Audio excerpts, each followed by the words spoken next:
তুমি আমার সাথে ইয়ার্কি করছো না তো? আরে তুমি জানো আমি কতটা টেনশন এসেছি।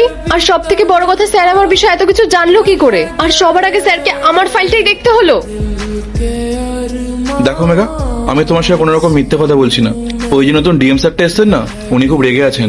আর উনি তোমার জন্য ওনার ক্যাবিনে ওয়েট করছেন, তাই জন্যই তোমাকে তাড়াতাড়ি করে ডাকলাম।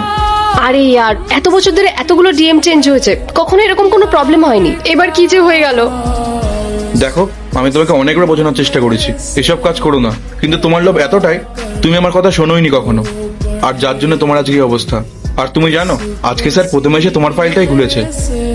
উনি এত সৎ কেন? আর আমার পেছনেই বা কেন পড়ে আছেন? আমার থেকে কত বড় বড় পোস্ট রয়েছে, তারা আমার থেকে কত বেশি টাকা খাচ্ছে। দেখো, আমি ওসব বলতে পারবো না। আমাদের আগে যিনি ডিএম স্যার ছিলেন, উনি আমাদের সব কথা মেনে নিতেন, কিন্তু এখন যিনি এসছেন উনি খুব স্ট্রিক্ট।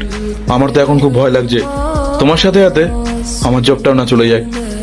আরে জবের টেনশন তো আমারও আছে, কিন্তু তার থেকে বেশি টেনশন হচ্ছে যদি আমার নামে কোনো অ্যালিগেশন আনে, তখন তো আমাকে জেলে যেতে হবে।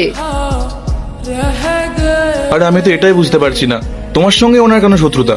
তুমি তাড়াতাড়ি যাও ওনার কেবিনে, তোমার জন্য ওয়েট করছেন। কি করব বুঝতে পারছি না, কিন্তু কোনো না কোনো নাটক করে আমার জবটা তো আমাকে বাঁচাতে হবে। ঠিক আছে, আমি দেখছি কি করা যায়। এরপর কি হলো সেইটা দেখার আগে এই দুইটা ছবির ভিতর থেকে যে কোনো একটা ছবিকে ভালোবাসে থাকলে ভিডিওতে লাইক করে চ্যানেলটি সাবস্ক্রাইব করে দাও। আর যদি না করো তাহলে আমি বলবো তোমরা ছবি দুইটাকে ভালোবাসো না। আর কমেন্টে লিখে দাও আমি